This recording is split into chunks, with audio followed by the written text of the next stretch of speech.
สบายดีพี่น้องสาว YouTube ตอนนี้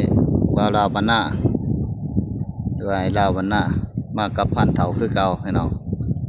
เมื่อออกจากทางบกแล้วลงมาทางน้ำทางบกเขาก็เลยไปต่อนกแน่มือว่าเนี่ยก็ไหลอยู่8-9ตัวเอาวันนี้หันลงมาทางน้ำพันเถาพันว่าน้ำคลองบกละน้ำคลองก็กำลังบกได้คืบหนึ่งพี่น้องนี่แม่น้ำของแม่น้ำโขงมาเบิ่งน้ำกันมาเนี่ยลงไปแล้ว4 ขั้นของเฮาก็2 ขั้นพี่น้องกับเรือคู่ใจตัวนี้ปกตินะมันเป็นแก่งไงเลยพี่น้องเลยแก่งคันละพองเลยแต่ว่ามันทางน้ำท่วมเบิดนะฟังนั้นแม่นฟังไทยพี่น้องเบิ่งนี่แม่นฟังลาวสปปลาวฟังนั่นแม่นฟังประเทศไทยเนาะเพื่อนบ้านเฮาเพื่อนมิตรสหายเขาก็มาตกเวทอยู่ฝั่งเฮามันนี่เบิ่งว่ามันสิมานหรือบ่มานติดตามเบิ่งนำกันพี่น้องกำลังเอาลงผ่านเถาเพิ่นก็กำลังเอาลงมื้อนึงผ่านปลายเวทมันสิติงๆนะพี่น้องมารอลุ้นนำกันว่ามันสิเป็นแนวใดเด้อพี่น้องเด้อเบิ่งพี่น้องผ่านเถาประเทศเด้อมานหรือบ่มานนั่นเนี่ยไอ้ดาวบ้านนาเด้อพี่น้องเด้อ2 เวทคันเดียวเลย2 แต้มพี่น้องนี่เนี่ยไอ้ดาวบ้านนาเห็นแล้วเด้อฝากติดตามด้วยพี่น้องเด้อผู้ใดสนใจติดต่อเนี่ยก็มาเอาน้ำได้เด้อบ้านนาโพสีเด้อเมืองละครเพลงแขวงสารวัน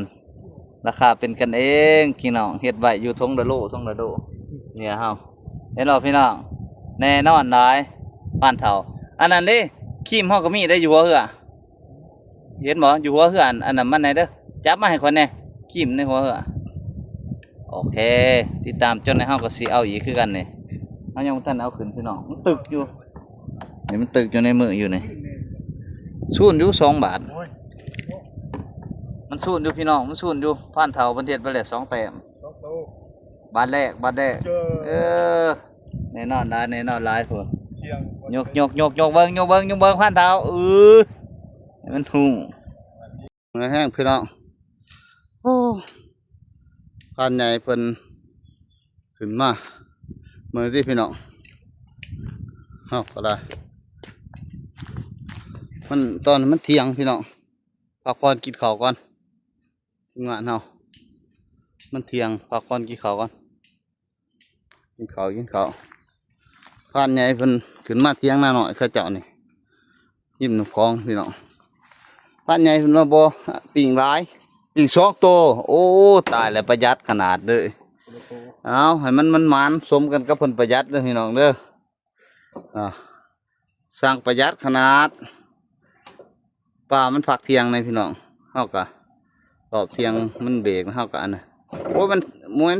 เสียวไปเลยบ่พ่อใหญ่ปักใหม่นี่ติผ่านใหญ่เพิ่นเอาแต่เพิ่นว่านะข่อยบ่ได้หยังเฮาก็สิต้มกาแฟมื้อนี้เตากาก็เอาฝาอันมามื้อนี้เดี๋ยวต้มน้ำกินกาแฟก่อนให้เพิ่นอันนี้แต่ว่าตัวนี้มวนโฆษณาเพิ่นเด้อพี่น้องเด้อกินดีเด้อพี่น้องเด้อเฮาไม่เมื่อยบำรุงร่างกายผู้เฒ่าหอมมันกินข้าวปลาอีกคือเก่า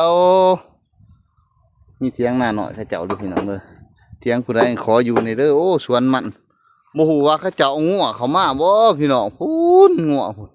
หรือว่างัวลักเข้าสวนเขาเจ้าเดือนนี้บ่ฮู้ว่าหรือว่าเจ้าของสวนตัวนั้นเขาเจ้าเอางัวเขาบ่แต่เขาคือสิบ่แม่นดอกพี่น้องซาตามแน่เบิ่งแม่นบ่วะมันคือย่างเลาะเลยเฉยแถวนั้นฮะคนละว่าแม่นงัวเขาสวนมันเขาเจ้าหญ้าก็หลายหญ้าสวนมันเขาเจ้าก็งามดีพี่น้องนี่ก็เถียงนึงพี่น้องเขาเจ้าปลูกเถียงไกลๆอยู่รวมให้ก็เถียงนึงอีกพี่น้องก็ม่วนเนี่ยเขาเจ้าเฮ็ดสวนหอมกันแต่สนใจแต่ว่างัวเขาสวนเขาบ่รวยจังได้บูเฮากะมาของเลาะตามของมาพี่น้องเนาะโอ้ยมาใส่บริการเที่ยงหน้าหน่อยเพิ่นขอบใจเด้อเที่ยงไฟก็ได้ผ่านเฒ่ากับไอ้นุ่มบ้านนาไอ้ดาวบ้านนาเฮา หลังไฟอยู่เดียวพี่น้องติดพื้นติดไฟครับเบิ่งแน่ว่าให้เอาไม้ใส่บ่ได้ใส่บ่เอาละมันใส่มันสินั่นบ่อีพ่อใหญ่เฒ่านี่เอาหยังตีใส่เพราะมันเป็นไฟนี่โอ้ยเมื่อยแล้วพี่น้องเอ้ยติดตามเบิ่งนำกันรอบบ่ายลงอีกว่ามันสิมันเด้อบ่เพราะตอนนี้มันก็บ่าย1 โมงนะ1 โมงนะเพราะเฮากินข้าวแล้วกะว่ามันเป็น2 โมงเฮาก็สิลงเบิ่งนำกันเลยรอบแดงๆมันสิกินดีคือรอบเสาร์ก็โอเคอยู่พี่น้องถือว่าโอเคผ่านถือว่าผ่านอยู่เด้อรอบเสาร์ก็ถือว่าผ่านเพราะว่าเบิ่งมันก็ยุ่มห้องเฮาดีอยู่บาทละ2 บาทละ3มานหางแดงตัวหนึงอีกหัวหน้าเพิ่นเฮ็ดสมนงเสือแรงอยู่พี่น้องตัวบ่ใหญ่ดอกประมาณขีดหนึงนี่แหละขีดหนึง2 ขีดนะก็สิได้เลาะอุ้มขึ้นมาเลยแน่นรอบแรงว่ามันสิมันส่ำใดถ้าเบิ่งผลงานรอบขึ้นเมื่อ4 ค่ำ